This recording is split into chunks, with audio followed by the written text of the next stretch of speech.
이 세상에는 두 종류의 사람이 있습니다.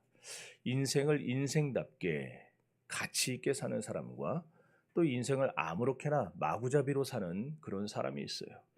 이 두 종류의 사람은요, 인생, 이 삶의 목표가 다릅니다. 그리고 또 삶의 스타일이 다르고 살아가는 방법도 다릅니다.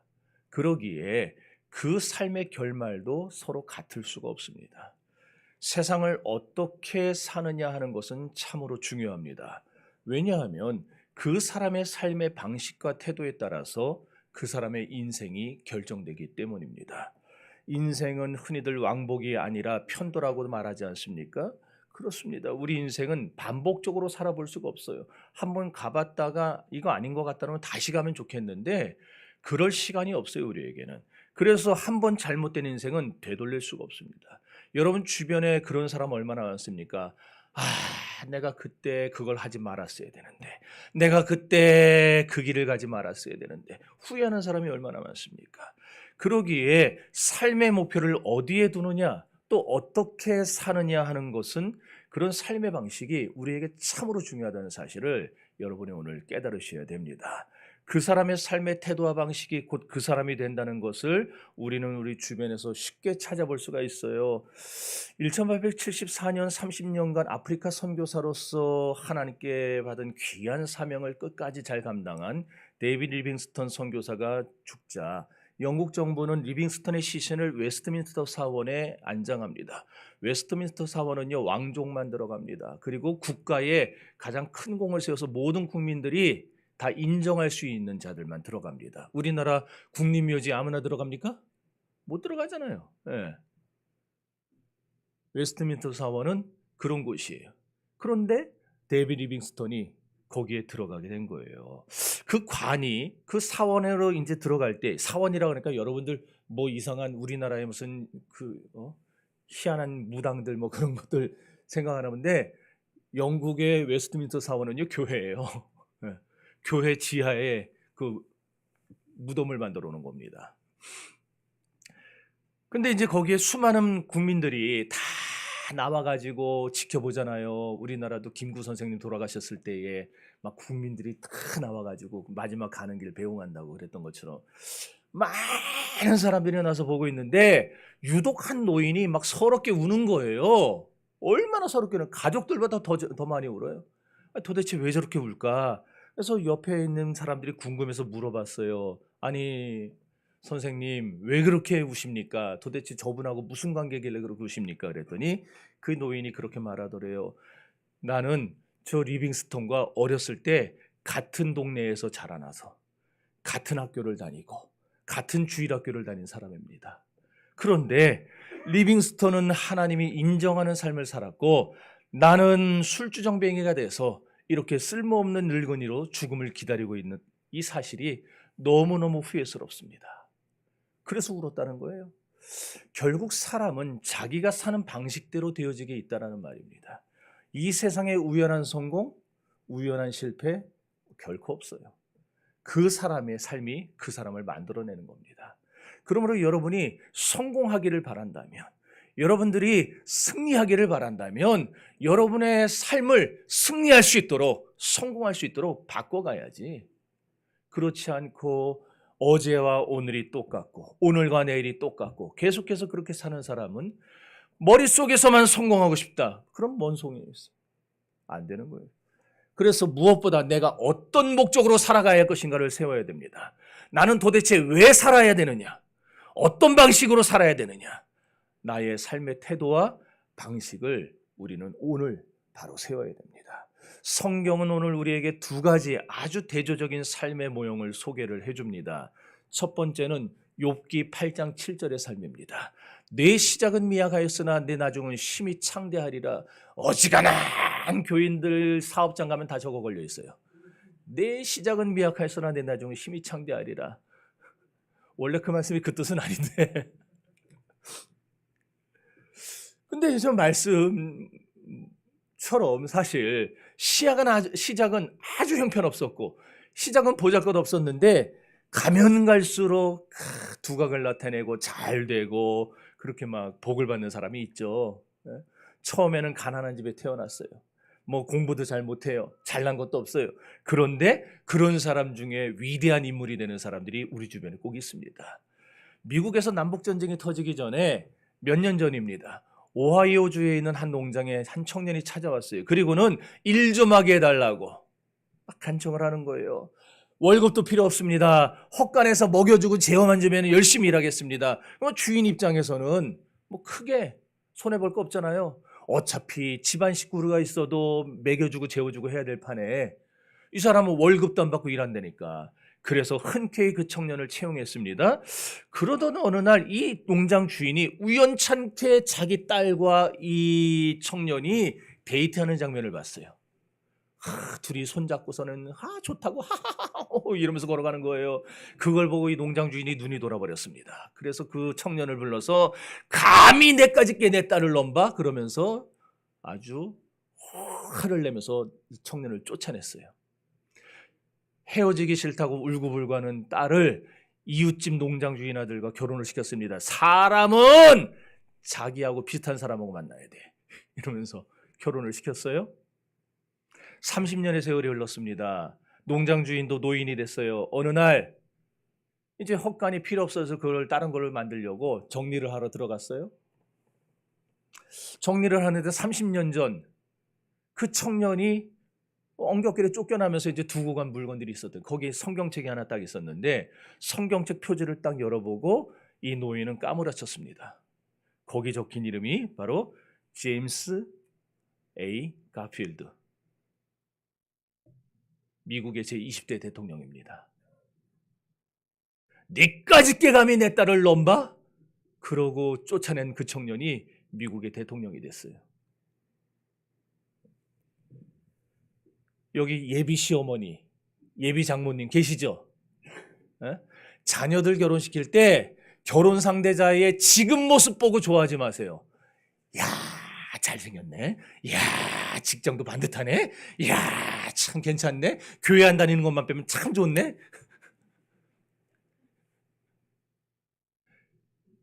그 사람의 지금 모습 보고 퇴짜 놓지 마세요. 이 사람 뭐 직장도 변변찮고 뭐 에휴 교회만 다니면 뭐해. 믿음만 좋으면 맨날 교회만 가 있고 뭐해. 그러지 마세요. 요새는요 여러분 여기 관상 보는 분들 계세요? 우리 교회는 없나 보네요. 어떤 분이 제 관상을 봐준다고 해갖고 내가 이랬는데 요새는 관상도 안 통해요. 저야 뭐 손댄 데가 없지만은 요새는 죄다 뜯어 고쳐가지고 관상도 헷갈려요. 막 이상하네. 예비 사위, 예비 며느리 고르실 때 지금 모습 보지 말고 앞으로 이 사람이 어떻게 될 것인가를 보세요. 그러니까 결국 뭘 봐야 되느냐? 믿음 봐야 되는 거예요. 믿음. 그 믿음이 진실되다면 하나님은 그 사람을 일으켜 사용하실 겁니다. 저는 확신이 있어요. 체험도 있어요. 제가 중매를 서가지고 결혼한 팀이 3팀이 있어요. 저는 아무나 중매 안 씁니다. 각서를 받고 써줘요. 제가 소개하는 사람에 대해서 토달지 마라. 그 집안이 어떻다, 돈이 없다, 직장이 뭐하다, 일단 토달 거면 아예 중매를 맡기지 말아요. 각서를 받고 저는 해줍니다. 그러니까 저한테 와서 중매해달라 그럴 때 각오하고 들어오셔야 돼요. 여러분 마음에 아예 안 들 수도 있어요. 실제로 어떤 집사님이 중매해달라고 해서 제가 각서를 받았는데 받고 나서 해줬는데 툴툴거리더라고요. 암만 그래도 그렇지 저런 사람을 해주냐고 막. 얼마나 그 사위를 그냥 막 미워가지고 아주 쥐뿔도 없는 게 막 어디 내 딸을. 근데 그 사위가 벤처 해가지고 대박을 터뜨렸어요. 그 해마다 장인 장모 해외여행 보내드리고 그 구박받은 사위가. 믿음이 진실하면은요 하나님이 반드시 사용합니다. 이쪽에 많이 몰렸나 봐요. 예비 시어머니들이. 두 번째는 갈라디아서 3장 3절의 삶입니다. 내가 성령으로 시작하였다가 육체로 마치는도다. 앞에 욥기 8장 7절과는 완전 정반대죠. 그래서 우리 주변에 보면 좋은 가문에서 태어난 사람이 있어요. 좋은 조건을 가졌습니다. 공부도 잘합니다. 학교도 원대 나왔습니다. 그런데 후에는 아주 보잘것없는 인생으로 전락하는 사람들이 분명히 있습니다. 얼마나 우리 주변에 머리 좋은 사람 많습니까? 얼마나 똑똑한 사람 많습니까? 그럼에도 불구하고 성령으로 시작했다가 육체로 마치는 10년 세월이 못 가 존재조차 없어지는 사람들, 육체로 마치는 사람들이 많이 있어요. 여기서 우리가 한 가지 의문점이 들죠. 왜 이런 극단적인 일들이 발생하는 걸까? 사람들이 생각하는 것처럼 성공과 실패, 행복과 불행이 그 운명의 장난이라 그런 것인가? 아니면 진짜 재수가 없어서 그런 것인가? 아닙니다. 성경은 그렇게 말씀하지 않습니다. 우리가 잘 아는 창세기 1장 28절에 보면 하나님은 아담과 하와를 창조하시고 그들에게 이런 말씀을 주셨어요. 다 같이 읽어봅시다.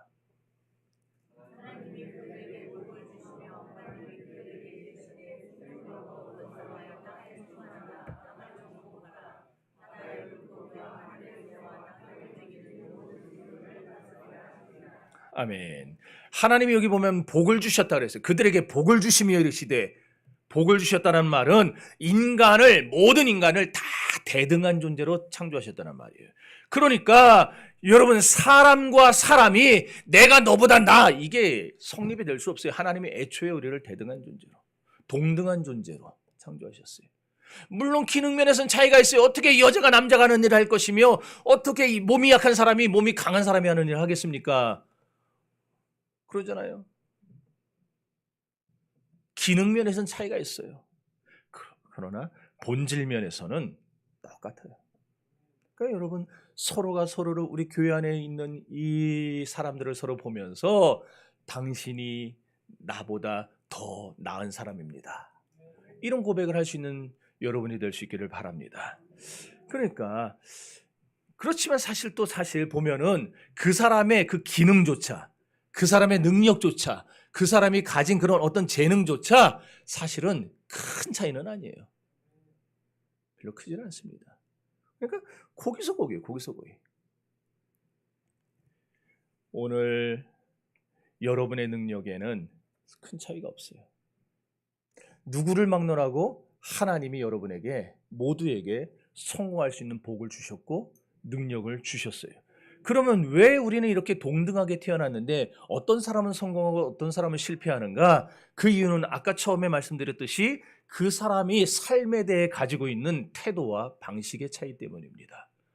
이렇게 내가 내 인생의 목표를 걸어놓고 최선을 다하는가, 아니면은 설렁설렁 사는가에 따라서 내 인생이 결정된다는 점에서 삶의 자세와 목표, 태도가 중요하다라는 말입니다. 외형주의적인 삶의 태도를 가진 사람은 밤낮 겉껍데기만 쫓아다녀요. 그러다가 실패하는 거예요. 사람을 봐도요, 그 사람의 본질을 보지 않고, 와, 저 여자 예쁜데, 저 사람 진짜 잘생겼는데, 그런 것만 봐요. 야, 키 큰데, 와, 저런 여자 저런 남자 결혼하면 얼마나 좋을까, 그런 것만 봐요. 그러다가 망하는 거예요. 그러다가. 그렇게 예쁜 사람하고 결혼하는 게 행복이라면은 탤런트들, 영화배우들 왜 이혼합니까? 살아보니까 아니더라는 거잖아요. 성품이 중요해요. 성품이. 그 사람 성품이. 그런가 하면은 물량주의적인 인생, 언제나 인생의 성공을 물질의 유무로 판단합니다. 그래서 저 사람 부자라며, 저 사람, 젊은 사람이 아파트가 2채나 있어, 다 물질로 판단해, 다 모든 걸. 그러다가 물질주의자로 전락하는 거예요. 쾌락주의적인 인생을 살아면 쾌락 추구하며 살다가 인생을 망치게 됩니다. 인간은 누구나 누구를 막론하고 자기의 삶에 책임을 져야 됩니다. 인생을 다 살고 나서 여러분은, 하나님이 여러분에게 동등한 복을 주시고 동등한 능력을 주셨는데 그 복과 능력을 충분히 활용하지 못한 것에 대해서 여러분은 책임을 지셔야 됩니다. 누구를 막론하고 나 자신에게는 하나님이 주신 책무가 있어요. 그 책무가 뭐냐? 인생을 인생답게 사는 겁니다. 이 말은 다시 말해서 인생을 가치 있게 살라는 말입니다. 그러면 왜 우리는 인생을 마구잡이로 살아서는 안 되고 가치 있게 살아야 되느냐? 이 명제를 놓고 바울 사도는 고린도전서에서 이렇게 말씀했습니다. 고린도전서 10장 31절.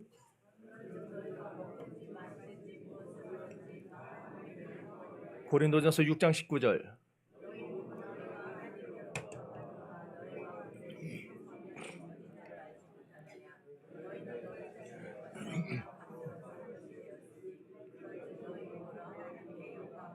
아멘. 따라합시다. 너희 몸으로 하나님께 영광을 돌리라. 여기 너희 몸으로, 저기에는 우리가 아는 전치사라는 게 있어요. 영어에 뭐 인, 그다음에 뭐예요? 또 뭐 있어요? 포 이런 거. 영어 좀 하나 봐. 저는 밤에 공부해 가지고 낮에는 좀 영어가 약해요. 자, 영어에 전치사라는 게 있어요. 헬라어에도 전치사라는 게 있어요. 어차피 영어가 헬라어에서 다 들어온 거니까.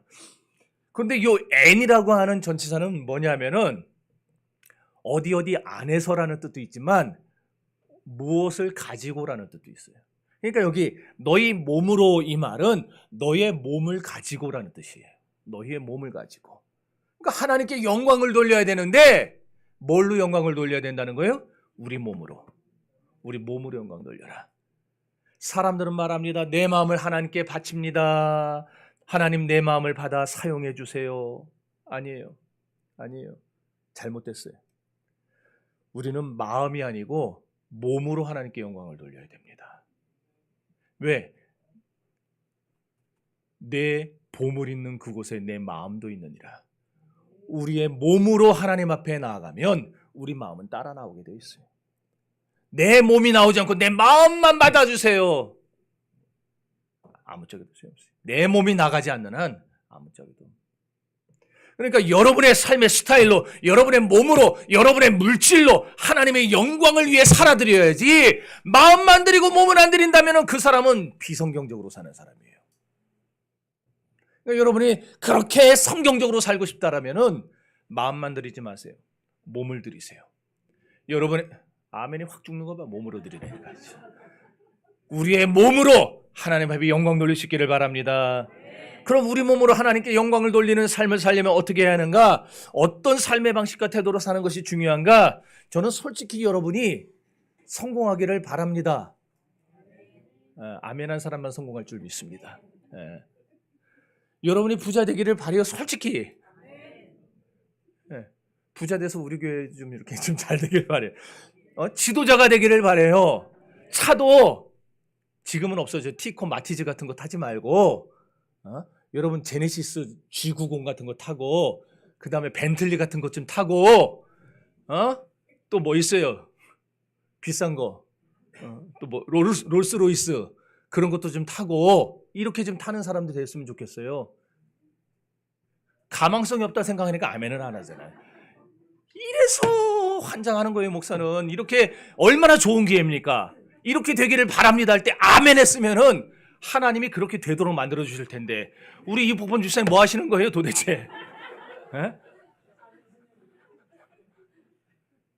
롤스로이스 타시기 바랍니다.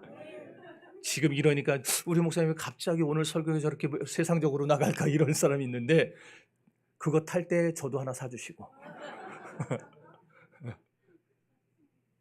저 사주기 싫어서 여기에 차 계속 똥차 타고 다니실 분이 계세요? 여러분 좋은 차 타시고 저도 좀 사주시고 하세요. 자, 그런데 물론 그런 것들도 우리가 몸으로 하나님께 영광을 돌리는 거예요. 하나님 앞에 존귀한 자가 되고 세상적으로 유명한 자가 되고 유능한 자가 돼서 내가 별 볼 일 없을 때보다 유명한 자가 되면은 더 많은 분야에서 하나님을 드러낼 수 있잖아요. 그러니까 그것도 좋아요. 그런데 사실 저 사람 복 받았네, 저 사람 직장에서 이번에 승진했다며, 저 사람 땅을 샀는데 거기 개발된다며, 이런 것도 좋고 이런 것도 복이겠지만, 그런데 그게 다는 아니에요. 그런 것들보다도 훨씬 더 중요한 것이 있다라는 겁니다. 그게 뭐냐? 그것은 우리가 이 세상을 떠나갈 때에 기념비적인 인물로 남는 것입니다. 서양 속담에 죽은 뒤에도 살아있지 않은 사람은 인생을 올바로 산 사람이 아니다라는 말이 있어요. 다시 말해서 인생을 가치 있게 살지 않으면은 우리는 죽었을 때에 그냥 그 순간 잊혀져 버리는 존재가 됩니다. 아까 데이비드 리빙스턴을 얘기했지만 리빙스턴의 묘비에는요 영국 국왕이 탁 써줬어요. 위대한 하나님의 사람, 하나님을 위해 평생 아프리카를 사랑하고 거기에 자기의 심장을 묻은 사람. 그런데 데이비드 리빙스턴의 형이 죽었어요. 그 형의 묘비명이 뭔지 아세요? 리빙스턴의 형 이렇게 써놨어요. 누군지는 알려야 되겠는데 자기 이름 써서는 아무도 몰라주니까 리빙스턴의 형 그러고 죽었어요.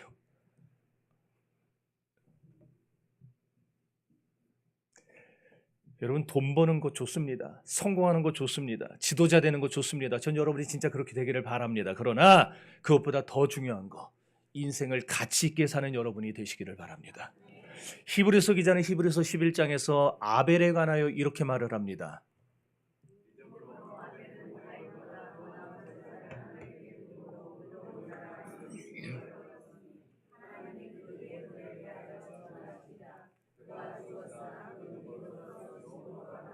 다시 따라합시다. 그가 죽었으나 그 믿음으로써 말하느니라. 이 말은요 지금 현재형 문장이에요. 현재형. 그러니까 지금 계속 아벨은 이미 오래전에 죽었죠. 벌써 오래전에 죽었잖아요. 뭐 어떤 사람들은 누가 기독교 역사가 6,000년에 천지창조되고 나서 6,000년이다 그러는데 우시아라고 하는 사람이 그런 다음에 완전히 그게 정설로 굳어진 데가 있었어요. 근데 아니에요. 성경에 족보를 이렇게 연구를 해보면은요 빠진 사람들이 있어요. 그 빠진 사람들 연한을 다 창세기, 역대기, 그 다음에 어디에 뭐 이사야서에 나오고 그 다음에 뭐 누가복음 나오고 마태복음 나오는 모든 족보들 다 모아가지고 해보면은요 대략 천지창조 후에 이 지구는 10,000년에서 15,000년, 16,000년 그 사이에 지어졌다고 봅니다. 그런데 뭐 그게 중요한 건 아니고 자 벌써 10,000년 이전에 15,000년 이전에 살다 죽은 아벨이지만 그 사람이 지금 이 시간에 여기서 황 목사 옆에서 말하고 있다는 거예요. 뭘로 말하느냐? 믿음으로 말하고 있다는 겁니다. 믿음으로.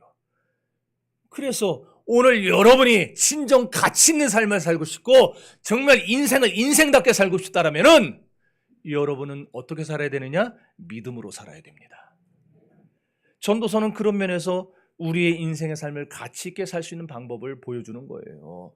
요즘은 이런저런 사고만 당하지 않으면은요 대충 90세는 삽니다. 아닌 것 같아요? 보험, 우리 보험하는 권사님 지금 보험 몇 세 보장까지 나왔어요? 제가 말해봐야 안 믿을 테니까 120세 120세가 나왔다는 건 뭐예요? 사람이 그렇게 안 살 사람이 많겠지만 그러나 그렇게 살 수 있는 시대가 됐다는 말 아니에요. 그러니까 120세 보장을 해요. 지금 그런 시대예요. 여러분 다 백수하세요. 다 백수하세요. 다 백수하세요. 그리고 저는 여러분 다 장례해드리고 갈 거니까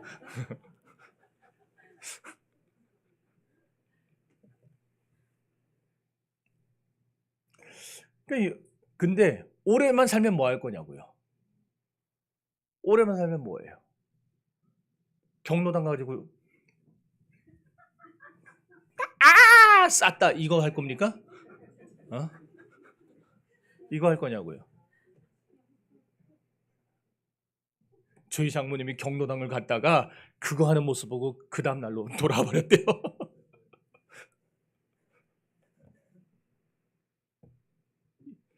뭐 할 거냐고요. 오래 사는 건 좋아요. 근데 오래 살면서 도대체 뭐 하며 살 거냐고요. 여러분 오래 살면서 하나님의 일을 많이 하게 해달라고 기도하시기 바랍니다. 솔로몬은 인생의 희로애락을 다 경험한 사람 아니에요? 그러던 어느 날 자신의 생애를 전도서를 통해서 기록을 했는데 아주 차분히 인생 속에서 어떻게 사는 것이 바르게 사는 것인가를 그는 여기다가 잘 보여줍니다. 전도서는 모두 12장입니다. 그런데 이 12장을요 다 아는 방법이 딱 두 구절만 외우면 돼요. 전도서는 뭐다 말하고 싶다면 두 구절만 외우면 됩니다. 첫째로 전도서 1장 2절입니다.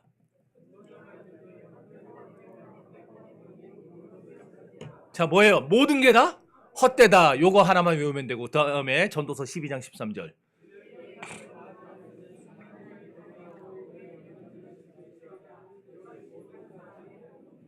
네, 이게 전도서 마지막. 그 다음에 14절이 있긴 한데 이게 마지막이에요. 우리의 본분이 뭐냐? 하나님 경외하고 그 말씀대로 사는 거다. 그 얘기예요. 전도서는요, 두 구절로 딱 끝납니다. 아싸 간단하다. 세상의 모든 건 다 헛됩니다. 하나님 외의 모든 건 다 헛돼요. 그러나 하나님의 말씀대로 살고 우리가 하나님을 경외하며 사는 것은 영원합니다. 그러므로 헛되다라는 말이 전도서에 무려 43번이 나와요.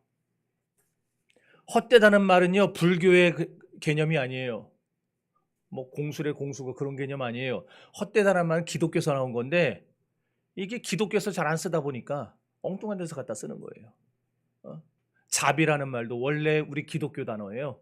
근데 불교에서 갖다 써버리기 때문에 이게 기독교가 못 써요 지금. 자비라 그러면 저 이상한데 이러고 뭐. 이 헛되다란 말은 무슨 뜻이냐면요. 자, 이제 한번 우리 뭐 병원 가가지고 엑스레이 찍을 때 거기서 엑스레이 기사가 뭐라 그럽니까? 자, 큰 숙에 들이마시고, 아니, 큼이란다. 숨 크게 들이마시고, 참으시고, 내쉬세요. 요게 헛되다예요. 숨을 한번 들이마셨다가 내뱉는 거. 그게 성경이 말하는 헛되다라는 얘기입니다. 그러니까 우리 인생은 헛되다. 아까 전도서 1장 3절에 우리 인생 헛되다 그 말은 뭐예요? 우리 인생은 숨 한번 들이마셨다 내뱉으면 끝날 정도로 짧다 그 얘기예요. 그러니까 여러분 인생 긴 거 아니에요. 90 살고 100세 살고 120세 살고 우리는 와 길게 산다 그러겠지만 영원을 사는 하나님의 눈에서 볼 때는요 그냥 지나가다 점 하나 딱 찍고 지나가는 겁니다. 길지 않아요. 그 짧은 인생을 살아가면서 가치 있게 살아야 된다는 거예요. 가치 있게 살아야 된다. 여러분 이제 몇 년 남았습니까? 여기 80대 손 들어보세요. 80대 손 들어보세요. 네, 80대. 70대 손 들어보세요. 70대. 왜 우리 이분승 권사님 안 드세요? 60대 손 들어보세요. 60대. 벌써 야 여기 벌써 60대 이상이 쭉 있잖아요. 사람이 100년 산다 그러면 이제 5손가락에 20년씩. 80대는 4손가락 갔어요. 이제 1손가락 남았어요. 이제. 이 정도로 짧아요. 지금까지 그러지 못했다면 이제 남은 1손가락만이라도 이제 남은 우리 2손가락, 3손가락만이라도 여기 청년들 이제 4손가락 남았어요. 이것만이라도 우리 하나님 앞에서 진정 가치 있게 살다가 우리 마지막 이 세상 떠날 때에 하나님 앞에 명예롭게 주님 앞에 인정받는 그런 성도들이 될 수 있기를 바랍니다. 하나님을 경외하고 그 명령을 지키시기를 바랍니다. 하나님 중심으로 사는 삶, 하나님의 말씀대로 사는 삶, 이것이야말로 저와 여러분이 추구해야 될 가장 가치 있는 삶입니다. 솔로몬만큼 온갖 부귀영화를 누려본 사람이 어디 있어요? 아내도 1000명이 됐어요. 1000명. 아우 세상에 한 명도 힘든 판에 1000명이나 됐어요. 아내가. 재산은요 빌 게이츠가 1조 6천억 원인가 그래요. 매일같이 3천 몇백억 원씩을 써야 다 쓴답니다. 100년을 산다 그럴 때 매일같이 3,600억 원. 근데 그 사람 그렇게 써야 못 쓰죠. 계속 쌓이죠. 그러니까 매번 그냥 막 아무데나 기부하잖아요. 막 그냥 써도 계속 나오니까. 그런데 솔로몬은요 빌 게이츠하고 비교 안 될 정도로 부자였어요. 왜? 온 이스라엘의 모든 재산, 그 당시에 하맛 어귀에서부터 저 유브라데 강까지 애굽의 나일강까지의 모든 땅이 자기 거였어요. 오빌에서 금을 캐서 갖고 오고 온 나라의 모든 얼마나 금이 많으면은 예루살렘 거리에 은이 돌멩이처럼 많다 그랬어요. 흔하다. 은이 바닥에 굴러다니는 사람들이 은은 줍지도 않아요. 아 이거 뭐 우리 집에 담장으로 다 써놨는데 뭐. 금도 흔해요. 그 정도로 부자였어요. 그런 부자가 그 정도로 쾌락을 누려본 사람이 다 살아보고 나서 전도서 2장 11절에 뭐라고 그러냐면은 읽어보면 후에 내가 생각해 보니까 내 손으로 한 모든 일과 내가 수고한 모든 것이 다 헛되어 바람을 잡는 것과 같으며 해 아래에서 무익한 것이로다 그랬어요. 바람을 잡아보세요. 잡히나? 안 잡혀요. 내가 누리는 이 모든 부요, 내가 누리는 이 모든 쾌락이 손에 남는 게 없다라는 거예요. 사람들 중에는 솔로몬처럼 짧은 인생을 쾌락과 즐거움으로 사는 것이 진짜 인생을 인생답게 사는 거라고 착각하는 사람이 있습니다. 탕자가 그랬어요. 그래가지고 아버지의 재산을 받아가지고 먼 나라로 가서 허랑방탕하며 창녀와 살림을 차렸지만 남는 게 뭡니까? 결국 그 여자도 떠나고 친구들도 떠나고 허무한 뿐밖에 안 남았어요. 여러분, 쾌락을 추구하며 사는 게 잘못 사는 거예요. 그러면 어떻게 살아야 사람답게 살고 어떻게 살아야 우리가 가치 있게 사는 거냐? 바울 사도는 디모데후서 4장 7절에서 내가 선한 싸움을 싸우고 나의 달려갈 길을 마치고 믿음을 지켰다고 했습니다. 아까도 말씀드렸지만 사람이 가치 있게 살고 싶고 사람답게 삶을 꾸려나가는 길은 하나입니다. 믿음을 지키며 사는 길입니다. 믿음을 지킨다는 말은 뭐냐? 믿음을 잃어버리지 않고 잘 간수한다는 말이에요. 잘 간수한다는 말. 여러분이 누구에게 귀한 아주 결혼할 때 반지 받죠? 결혼할 때 무슨 반지 해줬어요?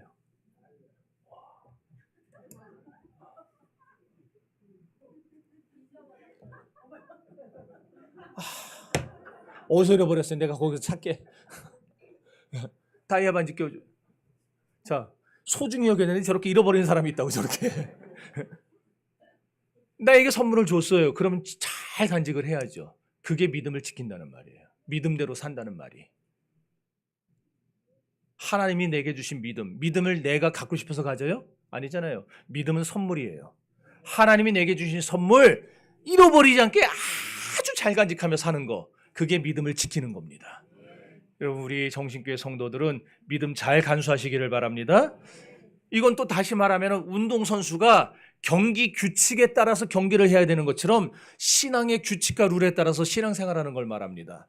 운동선수가 규칙 따라 운동하듯이 신자도 신앙과 생활의 규칙을 지켜야 되는 거예요. 그럼 우리의 신앙의 규칙과 룰은 뭐냐? 사도행전 6장 4절 보니까 사도들이 그런 말을 합니다. 우리는 기도하는 것과 말씀 전하는 것을 전무하리니 그랬어요. 말씀과 기도.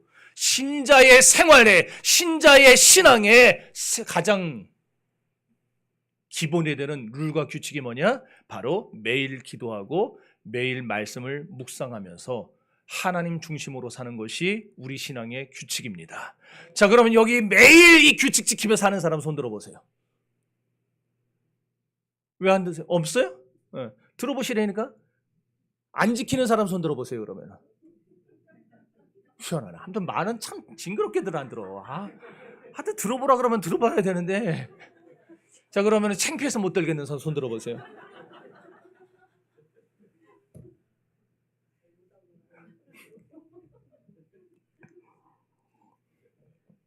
여러분, 우리가 신앙의 규칙과 룰을 지켜야 됩니다. 그게 나의 믿음을 지킬 수 있는 길이에요. 그럴 때에 우리가 살아있는 예배를 드릴 수 있어요. 그리고 아까 얘기한 나의 몸을 제물로 드릴 수 있습니다. 나의 마음만 드리는 사람이 아니고 그런 사람이 몸을 드릴 수 있어요. 그리고 그런 사람이 신앙의 고백으로 11조를 드립니다. 성경 어디에 11조 드리라는 말이 나왔냐? 그런 말하는 사람도 있는데 성수주일과 잘 들으세요. 11조와 말씀과 기도는 성도의 바꿀 수 없는 4대 규칙입니다. 이게 성경입니다. 그러니 쓸데없는 유튜브 보면서 이상한 걸 물들지 마세요. 여러분의 담임 목사는 황선배지. 네. 여러분이 진정 구원받은 사람이라면, 구원받은 성도라면 이거는 양보가 안 돼요. 주일 성수, 11조, 말씀, 기도. 사도들이 그랬죠. 우리가 말씀 전하는 것과 기도하는 것을 전무하겠다. 신자의 사도들만 그런다는 게 아니에요. 그 당시 사도들이 그리스도인들이었잖아요. 모든 그리스도인에게 주어진 말씀입니다. 우리는 성경을 날마다 읽어야 됩니다. 우리는 기도도 날마다 해야 됩니다. 주변에 건강하신 분들 보세요. 규칙적으로 운동하지 않습니까? 규칙적으로 하지. 여기 새벽 예배 마치고 나가면은요, 항상 여기 배드민턴 채 딱 메고서는 젊은 분들은 아니더라. 60대 초반 부부 같아요. 이렇게 하고서 막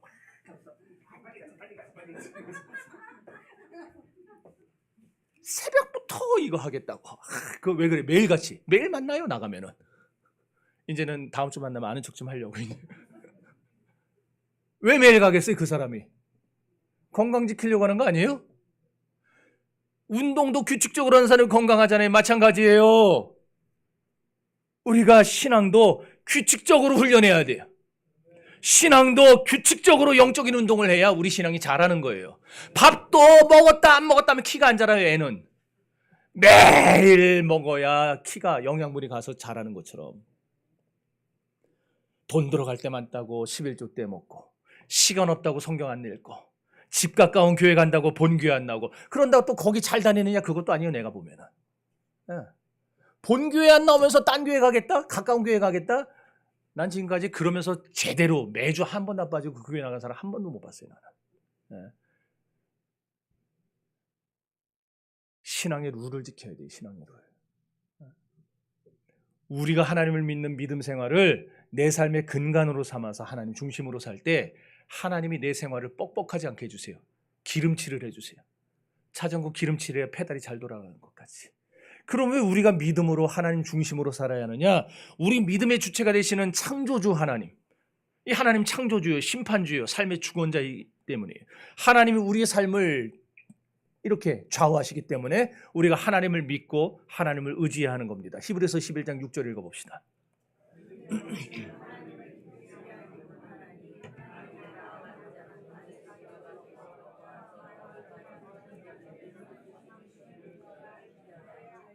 도마는 안 믿었어요. 도마는. 내가 직접 예수님의 옆구리에 손을 넣어보고 예수님의 그 손에 못짝을 만져보기 전에 난 도저히 못 믿겠다 그랬어요. 그랬더니 예수님이 도마를 찾아오시죠. 그러고서는 도마에게 그럽니다. 내 손을 내밀어 내 옆구리의 상처에 손을 넣어보라. 그러니까 아마 그때까지 예수님의 옆구리에 구멍이 뻥 뚫려 있었던 것 같아요. 거길 넣어보라 그랬으니까. 내 손으로 나의 손에 못자국을 만져봐라. 그러고 나서 예수님이 도마에게 하신 말씀이 있어요. 뭐라 그랬냐니? 너는 믿음 없는 자가 되지 말고 믿는 자가 되라 그러셨어요. 교회는 다니면서도 믿음 없는 자들이 있다라는 얘기입니다. 믿음을 간수하지 못하는 자들이 있어요. 잃어버리는 자들이 있어요. 믿음을 제일 중요한 걸로 여기고 날마다 자기 신앙의 규칙과 룰을 지키지 않으면서 빼먹었다 했다는 사람들이 있다라는 거예요. 믿음 없는 자가 되지 마시고 믿음 있는 자가, 믿는 자가 되시기를 바랍니다. 돈이 많다고 행복한 게 아니에요. 이 세상의 행복은 사람의 노력으로 얻어지는 게 아닙니다. 행복은 하나님이 주시는 축복의 선물입니다. 그러기에 우리가 하나님을 믿는 믿음으로 살아야 진짜 행복이 우리에게 찾아오는 거예요. 그래서 히브리서 기자는 인생을 어렵게 살면서도 성경의 인물들이 다 어떻게 살았느냐? 믿음으로 살았다는 걸 강조하지 않습니까? 믿음의 사람들도 결국 믿음으로 살아서 행복해지게 된 것이지 믿음의 사람들이 제멋대로 살아서 행복해진 게 아니라는 거예요. 그래서 히브리서 기자는 어떻게 소개합니까? 믿음으로 아벨은, 믿음으로 노아는, 믿음으로 아브라함은, 믿음으로 이삭은, 믿음으로 야곱은, 믿음으로 모세는, 믿음으로 여호수아는, 다 믿음으로 살았어요. 다 믿음으로 살았어요. 능력 있는 사람도 믿음으로 살았고, 실력 없는 사람도 믿음으로 살았고, 돈 많은 사람도 믿음으로 살았고, 완전히 아무것도 없는 가난뱅이도 믿음으로 살았고. 그런데 중요한 거는 믿음으로 살았더니 하나님이 그들에게 진정한 행복을 주시더라는 거예요. 그리고 그들이 인생을 가치 있게 살고 그 이름을 후대에까지 남기게 된 겁니다. 그렇다면 믿음으로 인생을 가치 있고 바르게 사는 사람들의 특징이 있는데 그게 뭐냐? 이것만 얘기하고 아니 요거 말고 조금 더 해야 되는구나. 섣불리 말할 뻔했는데 또 특징이 뭐냐? 하나님의 이름의 명예를 추구하면서 살아갑니다. 하나님의 이름. 믿음이 있는 사람들은요, 돈을 추구하기보다 명예를 추구해요. 그것도 자기 명예가 아니라 하나님의 이름의 명예. 간혹 가다 보면은 내가 하나님 이름으로 맹세한다 그러는 사람들이 있는데 그건 진짜 지리산 박달나무로 아주 꼴통을 깨버려야 돼요. 그리스도인이라는 이름의 명예로 살아가는 겁니다. 우리는. 그러니까 여러분들 믿는 신자라는 게 얼마나 존귀한 거라는 거를 아셔야 돼요. 전도서 7장 1절 한번 읽어볼까요?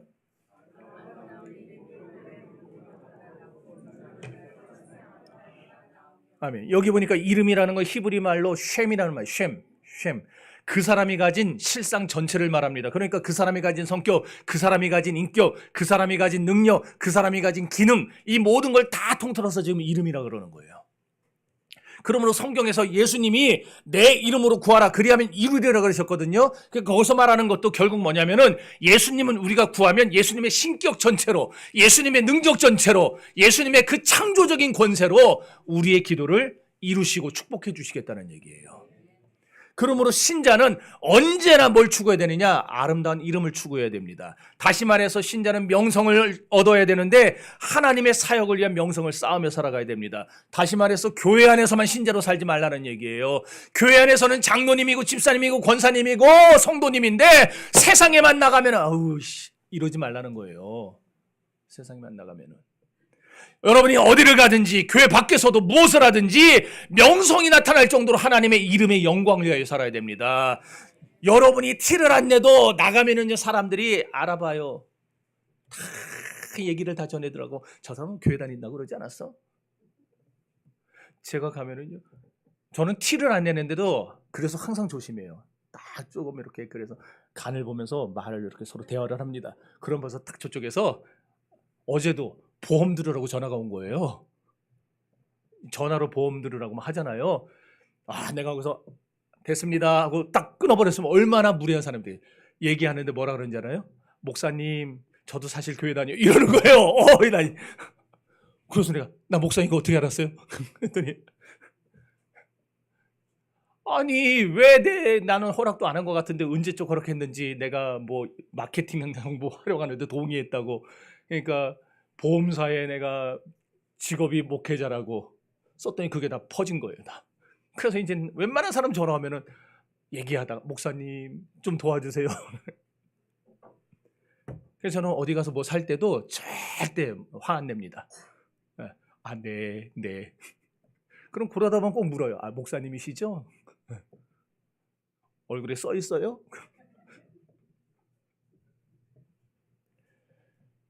여러분은 어딜 가든지 하나님의 이름의 명예를 위해서 살아야 됩니다. 그리스도인이라는 이름의 명예를 위해서 살아야 됩니다. 막 살면 안 돼요. 함부로 살면 안 돼요. 어디에 가든지 하나님 기뻐하는 일을 하시기 바라요. 그렇게 하나님의 영광을 위해 이 사회와 가정과 교회의 명성을 쌓는 것이 하나님이 기뻐하는 삶인 줄 믿습니다. 공명수죽백이라는 말이 있어요. 공명수죽백. 공적과 이름을 대나무와 비단에 새긴다라는 건데 다시 말해서 공을 세워 이름을 후세에 남긴다는 얘기입니다. 호랑이는 죽어서 가죽을 남긴다잖아요. 사람은 죽어서 이름 남기고. 기왕이면 여러분 이름 남길 텐데 좋은 이름 남겨야 되지 않겠어요? 아름다운 이름 남겨야 되지 않겠습니까? 악명을 남기고 싶으세요? 여러분 주기철 하면 누가 떠오릅니까? 위대한 순교자가 떠오릅니다. 손양원 하면 사랑의 원자탄이 떠오릅니다. 그런데 유영철, 강우선 하면 누가 떠오릅니까? 희대의 살인마가 떠오릅니다. 이름도 아름다운 이름이 있고 악명의 이름이 있어요. 마가복음 14장 9절 읽습니다.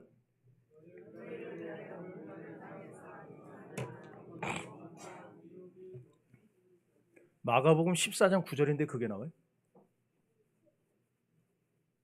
빼뜨렸어요? 네, 잘하셨어요. 내가 읽어볼게요. 내가 진실로 너희에게 이르노니 온 천하에 어디서든지 복음이 전파되는 곳에는 이 여자의 행한 일도 말하여 그를 기념하라 하시더니. 그게 마가복음 14장 9절이에요. 여기 말하는 여자는 예수님께 300데나리온의 향유를 부어서 예수님의 발을 자기 멀리털로 씻은 여자예요. 이 여자는 지금 예수님께 칭찬받을 만한 이름을 남긴 거예요. 막달라 마리아. 웨슬레가 감리교를 세운 요한 웨슬레가 그런 말을 했습니다. 그대가 할 수 있는 한 모든 장소에서 모든 때에 모든 사람에게 언제까지라도 최선을 다하라. 여러분 어디를 가든지 그리스도인이라는 걸 잊지 말고 사시기 바랍니다. 그러니까 막 싸우지 마세요. 함부로 하지 마세요. 사람 무시하지 마세요. 항상 다른 사람들을 섬기고 세워주세요. 이름을 남기고 명예를 얻으려면 우리는 주님을 위해 최선을 다해야 됩니다. 그러면 반드시 여러분이 일한 대로, 여러분이 수고한 대로 우리 하나님이 갚아주실 것입니다. 마태복음 6장 19절.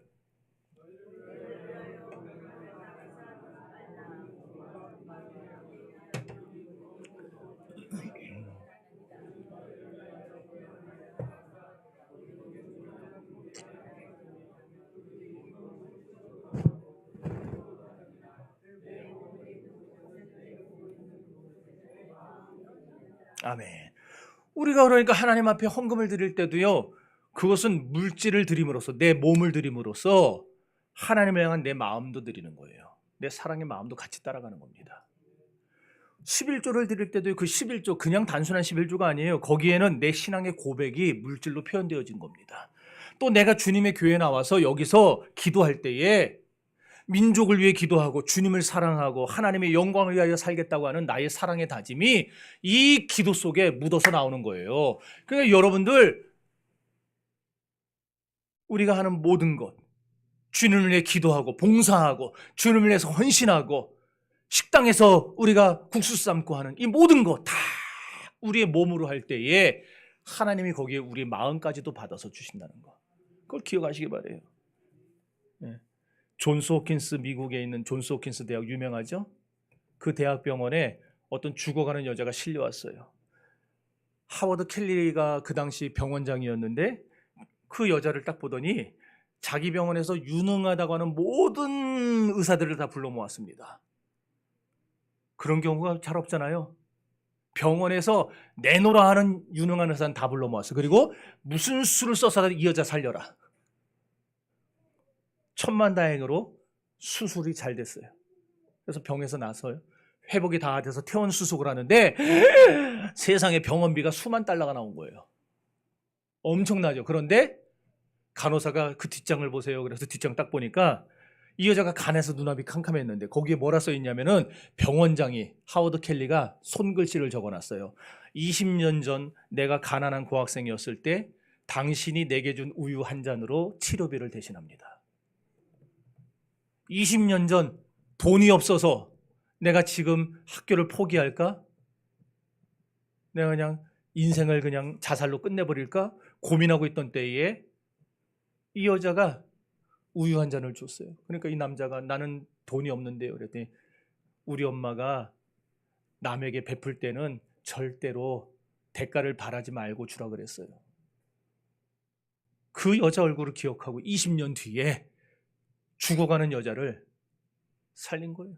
그리고 수만 달러의 그 병원비를 안 받아버렸어요. 이거는 너무나 유명한 일화라 여러분 인터넷 치면 다 나옵니다. 이거는 베풀면 반드시 거둘 날이 있어요. 베풀면은 사람에게 베풀어도 이렇게 거두는데 우리가 하나님께 드리고 거두지 못할 게 있겠냐고요. 거기는 좀도 없고 동록도 없어요. 해는 것이 아무것도 없어요. 우리의 보물을 하나님 앞에 하늘나라에 쌓아두시기를 바랍니다. 하나님이 반드시 여러분에게 아니면 여러분의 자녀 때에 거두게 하실 것입니다. 교회 안에는 다양한 봉사자들이 있어요. 그런데 어떤 일은 잘하지만 어떤 일은 잘 못해요. 예를 들어서 어떤 사람은 교회에서 봉사는 기가 막히게 잘해요. 어떤 사람은 화장실 청소는 기가 막히게 잘해요. 그런데 목사한테는 명절날 과일 한 상자 안 보내요. 참 그 눈에 목사도 보이면 참 좋겠건만 새겨 들으시기를 바랍니다. 자기 눈에 보이는 대로 봉사하는 거예요. 뭐 어쩌겠어요 그거. 그것만 해도 다행이지. 중요한 거는 어쨌든 여러분이 오늘 하나님을 위해서, 교회를 위해서, 그리고 여러분의 형제자매를 위해서 섬기는 거, 그러면 훗날 열매를 따먹게 될 날이 반드시 온다는 사실을 믿으시기를 바랍니다. 사랑하는 성도 여러분, 영원하지 않습니다. 인생은 누구에게나 죽음이 기다립니다. 그래서 본문 1절과 4절까지 죽음을 언급하는 것인데 시간이 없어서 읽진 않겠습니다. 그럼 왜 본문이 죽음에 대해서 강조하느냐? 한 번 죽는 것은 사람에게 정하신 것이요 그 후에는 심판이 있기 때문입니다. 모든 즐거움은 잠깐입니다. 모든 고통도 잠깐입니다. 그러나 우리의 영혼은 영원합니다. 그 사람이 이 세상에서 정말 하나님을 위하여 가치 있는 인생을 산 사람, 믿음의 인생을 산 사람은요 죽어서 하나님과 함께 영원토록 왕노릇하며 살게 될 것이고, 이 세상에서 믿음 다 팔아먹고 하나님을 떠나서 사는 사람들은 죽어서 영원한 불못에 던져서 살게 될 것입니다. 오늘 더 이상 삶의 목표를 하나님께 둬야지 우리가 세상에 성공에 둬서는 안 됩니다. 오늘날 우리가 행복의 성공에 우리의 인생의 목표를 둬서는 안 됩니다. 여러분의 삶의 포커스를 하나님께 맞추시고 하나님 중심으로 살아가시기를 바랍니다. 여러분 말씀과 구제와 헌신의 삶을 살아가시기 바랍니다. 그것이 우리 인생을 인생답게 사는 길이요 우리 인생을 가치 있게 사는 가는 길입니다. 그렇게 인생답게 인생을 가치 있게 살아가는 여러분의 가정과 생활에 신령한 하늘의 복과 땅의 기름진 복이 넘쳐나기를 주님의 이름으로 축원합니다. 기도합시다. 이 시간에 우리 다 같이 기도할 때에 하나님께서 여러분의 삶과 생활에 놀라운 역사를 주셔서 은혜 위에 은혜를 지켜달라고, 신앙의 룰과 규칙을 잘 지켜 하나님 중심으로 살아 하나뿐인 내 인생 가치 있게 살게 해달라고, 주님 앞에 복을 누리는 자가 되게 해달라고 다 같이 우리 큰 목소리로 동성 기도합시다.